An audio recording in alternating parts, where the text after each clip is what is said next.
ഇത്തിരി ചാണപ്പൊടി ചോദിച്ചപ്പോ എന്താ ഇവിടെ ഒരു ഭാവം? 2 പശു ഉണ്ടെന്ന് വെച്ചിട്ട് ഇത്ര അഹങ്കരിക്കണോ? പശു എന്നൊക്കെ പറഞ്ഞാൽ എപ്പോ വേണമെങ്കിൽ സൂക്കട ഒന്ന് ചാവാം. ശോ പാവം, പശു ചാവണ്ട. എന്നാലും ഇങ്ങനെയുണ്ട് ഒരു സ്ത്രീ. ഫുള്ളായിട്ട് നോർമൽ അല്ലല്ലേ? ഞങ്ങളുടെ നാട്ടിൽ ഒറ്റയ്ക്ക് സംസാരിക്കണതിന് വേറെ ചിലതൊക്കെ പറയാ. എന്താ? ഏയ് ഒന്നുമില്ല. ഇതാ വാച്ച്. ഇനി ഒരു 50 കൊല്ലത്തേക്ക് ഒരു കേടും വരില്ല, ഗ്യാരണ്ടി.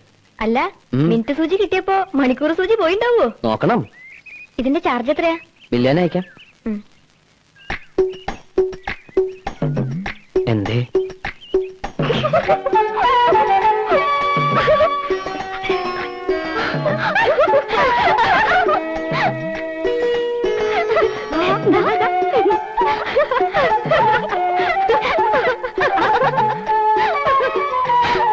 എന്താ ഈ കുട്ടികളെല്ലാരും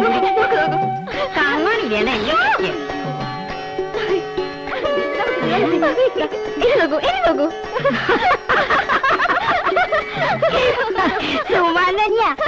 ഇപ്പൊക്കെ സമയം പിന്നാക്കാൻ പോവാ. പിന്നാക്കോ? ഇതിന്റെ സൂചി പിന്നാക്കാൻ തിരിയണത്. ഞാനൊന്നുകൂടി വേണ്ട വേണ്ട, ഇത് ഫേവർ ലൂബിയാണ്. 1942 മോഡൽ. സൗത്ത് ഇന്ത്യയിലെ ആൾക്ക് നന്നാക്കാൻ പറ്റാത്തോണ്ട് ഞങ്ങൾ നോർത്ത് ഇന്ത്യയിൽ ആരെക്കൊണ്ടെങ്കിലും നന്നാക്കിച്ചോളാം. ഓ ഏടത്തി വിളിച്ചു.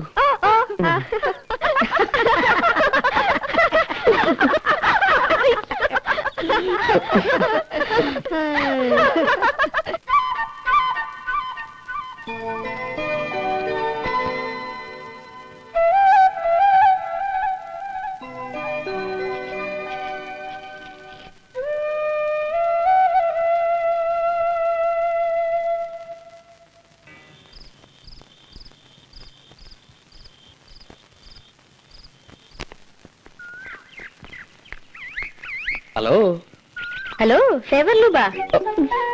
പിന്നെ ആ വഴിക്കൊന്നും കണ്ടില്ലല്ലോ. തിരക്ക്, കടയിൽ എപ്പോഴും തിരക്കാണേ. സൗത്ത് ഇന്ത്യയിൽ നിന്ന് മുഴുക്ക ആളുകൾ വരുന്നുണ്ടാവൂലോ, അപ്പൊ തിരക്കുണ്ടാവും. നടക്കാത്ത വാച്ചെന്തിനാ കൈ കെട്ടണേ? അതഴിച്ചു തന്നിട്ട് ദാ ഇത് കെട്ടിക്കോളൂ. സമയം അറിയില്ലല്ലേ പ്രധാനം. ഇതിലിപ്പോ സമയം കൃത്യ 5:45. അപ്പൊ ഇതിന്റെ സൂചി മുന്നോട്ട് നടക്കാൻ തുടങ്ങിയോ? കൊറേ പിന്നോട്ട് നടന്നപ്പോ അതിന് തോന്നി കാണും എന്നാ ഇനി കുറച്ച് മുന്നോട്ട് നടക്കാന്ന്. എന്നാലും ഇനിയും കേടാവൂലോ. അപ്പൊ കേട്ടോ, അയൽക്കാരന്റെ ഗിഫ്റ്റ് ആയിട്ട് കുട്ടിക്കോളൂ. സമയം ഇതിലും കൃത്യ. നിർബന്ധം അച്ഛാ തന്നോളൂ.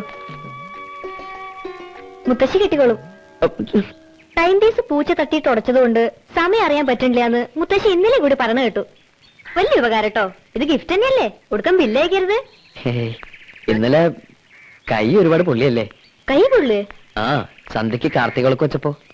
എങ്ങനെയാ കണ്ടത്? അപ്പൊ ആ പരിസരത്തൊന്നും കണ്ടില്ലല്ലോ. മനക്കണ്ണുകൊണ്ട് ദിവ്യദൃഷ്ടി ഉണ്ട് എനിക്ക്. അന്ന് തുമ്മിയ കാര്യം ഞാൻ പറഞ്ഞില്ലേ? ഇനി കാലാകാലങ്ങളിൽ ഇതുപോലെ ഓരോ പ്രവചനങ്ങൾ എന്നിൽ നിന്നും പ്രതീക്ഷിക്കാം. ഇപ്പൊ ഉദാഹരണത്തിന്, നാളെ പൗർണമി. നോസ്ട്രഡാമസ് എന്ന് കേട്ടിട്ടുണ്ടോ? അല്ലെങ്കിൽ അയ്യർ ദി ഗ്രേറ്റ് കണ്ടിട്ടുണ്ടോ?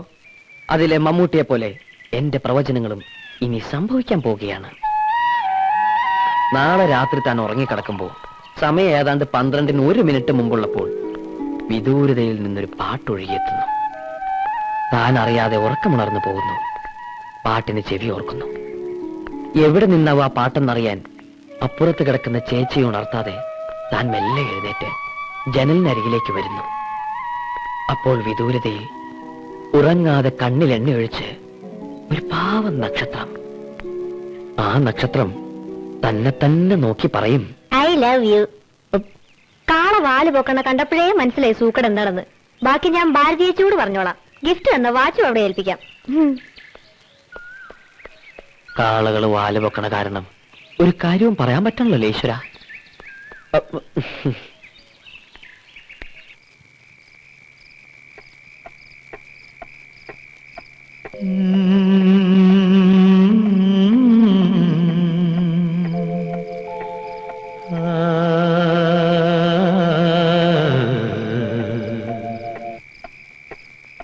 നാളെ രാത്രി താൻ ഉറങ്ങിക്കിടക്കുമ്പോ സമയം ഏതാണ്ട് 12-ന് 1 മിനിറ്റ് മുമ്പുള്ളപ്പോൾ വിദൂരതയിൽ നിന്നും ഒരു പാട്ടൊഴുകിയെത്തുന്നു. താൻ അറിയാതെ ഉറക്കമുണർന്നു പോകുന്നു. പാട്ടിന് ചെവിയോർക്കുന്നു.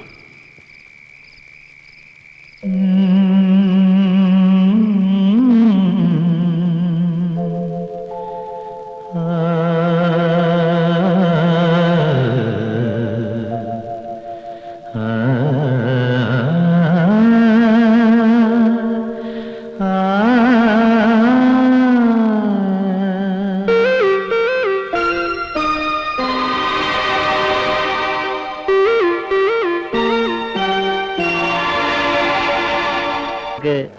ചിരട്ടാന്ന് പറഞ്ഞ പുച്ഛമല്ലേ?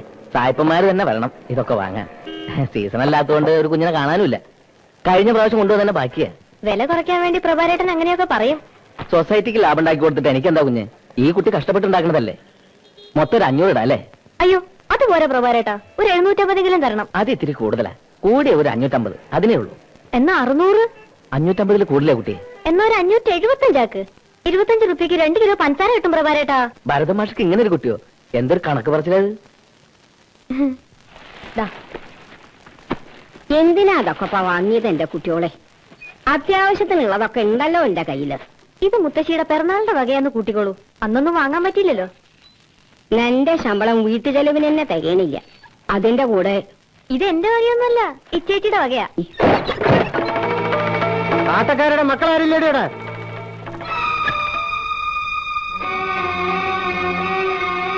കുഞ്ഞപ്പൻ ഇന്നലെ തേങ്ങയിടാൻ വന്നപ്പോ പറ്റില്ലാന്ന് പറഞ്ഞു തള്ള അല്ലേ? പറഞ്ഞു. ഈ തൊടിയിൽ വന്ന് തേങ്ങിടേണ്ട കാര്യം എന്താ അവന്? ഞാൻ പറഞ്ഞിട്ടാവൻ വന്ന്. നീ ഇങ്ങനെ തുടങ്ങിയ കുറെ പ്രയാസമുണ്ട് രഘു. ആകെ 10 20 തേങ്ങയാ കിട്ടണത്. അതുമന് ഇവിടെയും കാര്യങ്ങളില്ലേ? സമ്പാദിക്കണ്ടല്ലോ മക്കള്. സമ്പാദിക്കണ്ടെങ്കിലേ അത് നല്ലോണം കഷ്ടപ്പെട്ടിട്ടാ. ആരും കൊണ്ടത്തരണമൊന്നുമില്ലല്ലോ. ആങ്ങളെന്ന് പറഞ്ഞ് നടക്കണ ഒരാള്. ഒരു 100 ഉറുപ്പിയൊക്കെ ഇവിടെ കാശൊന്നുമില്ല. ഉണ്ടെങ്കിലും തരാൻ പോണില്ല. കേസ് കൊടുത്തിരിക്കില്ല അമ്മയും മോനും ഞങ്ങളെ ഇവിടെ ഇറക്കി വിടാൻ. കള്ളു കുടിക്കാൻ കാശ് തരില്ല എന്ന് പറഞ്ഞ് കൊടുക്കൊരു കേസും കൂടി. എനിക്ക് എന്റെ അമ്മയ്ക്ക് അവകാശപ്പെട്ടാണ് ഈ വീട്. ഇറക്കി വിടും എല്ലാറ്റിനും ഒരു ദിവസം ഞാൻ. സുപ്രസിദ്ധ സംഗീത സംവിധായകൻ, നാടകകൃത്ത്, നടൻ, ബഹുമുഖ പ്രതിഭ, ആട്ടക്കാരെ പോലെ വലിഞ്ഞേറി വന്നല്ല എന്റെ അമ്മ. നാട്ടുകാരുടെ ഈ തള്ളയുടെ മുന്നിൽ വെച്ച് താലി കെട്ടിക്കൊണ്ടുവന്നതാ. ആ അസത്ത് അച്ഛനെ വൈക്കിയെടുത്തപ്പോ ഈ തള്ളയിന് കൂട്ടുന്നു. നിന്റെ അമ്മയുടെ സ്വഭാവ ഗുണം കൊണ്ടാ ഭരതൻ ഉപേക്ഷിച്ചു പോന്നത്. പഴയ കഥയൊന്നും പറയണ്ട നീ. പറയുന്നല്ലേ? എനിക്ക് പറയാനുള്ളതൊക്കെ പറയും. കാശ് കൊണ്ടെടുക്ക്, എനിക്ക് പോണം. ഇവിടെ കാശില്ലാന്ന് പറഞ്ഞില്ലേ? കാശില്ല. അയ്യോ കാശ് എവിടെ വെച്ചിരിക്കേ? ഇവിടെ ഇല്ല.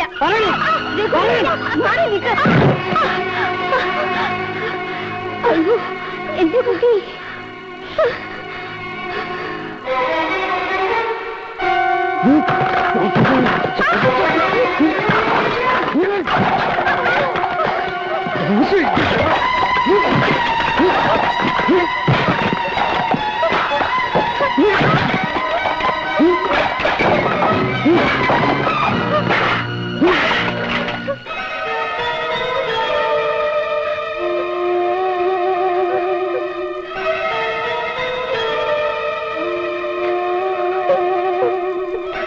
കൊണ്ടുപോരുത്. ചേച്ചിക്ക് സ്കൂളിൽ നിന്ന് കിട്ടിയ മെഡലാണ്.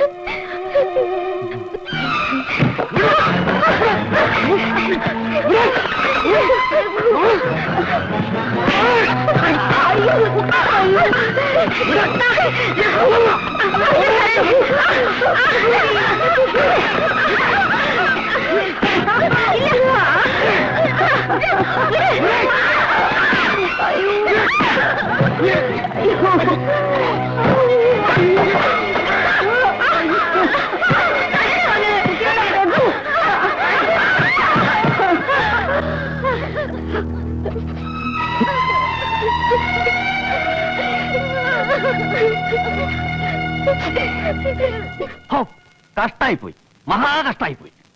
കണ്ടില്ലേ കുട്ടികളുടെ മുഖം പൊട്ടിയിരിക്കണേ? തോന്നിയാസ ചക്കൻ കാണിച്ച് പെൺകുട്ടികൾ മാത്രമുള്ള വീട്ടിൽ കയറി ഇങ്ങനെ അതിക്രമം കാണിക്കേ. ഹോ ദുഷ്ടൻ, കാക്കോടകൻ.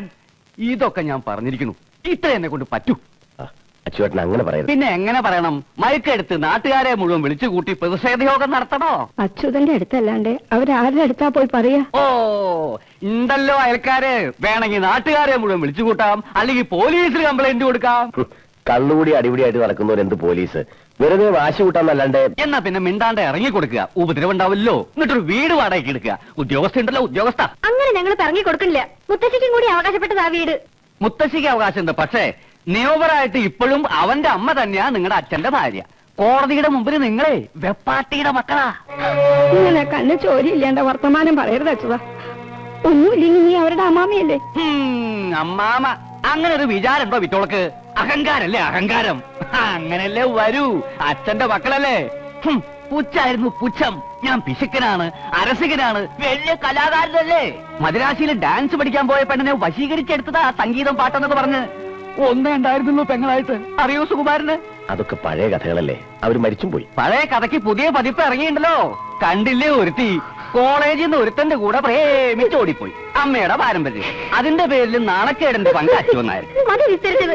നാണക്കേടൊക്കെ ഞങ്ങൾ സഹിച്ചോളാം. ആരും സഹായം ചോദിച്ചാൽ നിങ്ങൾ വരണില്ല. ആ പേരിൽ കാശ് ചെലവാന്ന് പേടിക്കേണ്ട അച്ചുവന്നായര്. വരണ്ട വരണ്ടെന്ന് 1000 പ്രാവശ്യം പറഞ്ഞല്ലേ മുത്തശ്ശിയോട്.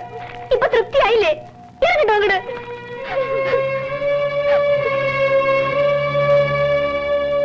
രാംദാസ് വക്കീൽ പറഞ്ഞു അച്ചുവേട്ടൻ അതുവരെ ഒന്ന് ചെന്നാൽ അവന്റെ വക്കീലിനെ കണ്ട് ഒരു ഒത്തുതീർപ്പിന് ശ്രമിച്ചു നോക്കാന്ന്. അതൊന്ന് പറയാൻ വേണ്ടിട്ടാ ഞാൻ കൂടി വന്നത്. എല്ലാം ഒത്തുതീർപ്പാക്കാം. എല്ലാം കഴിഞ്ഞ് അയാളുടെ ആളെ ഇങ്ങട് വിടും. വീടും പറമ്പും വിറ്റ് വക്കീൽ ഫീസ് ഇയാൾ കൊടുക്കൂ. രാമദാസ് വക്കീൽ തന്നെ വേണല്ലോ. ആ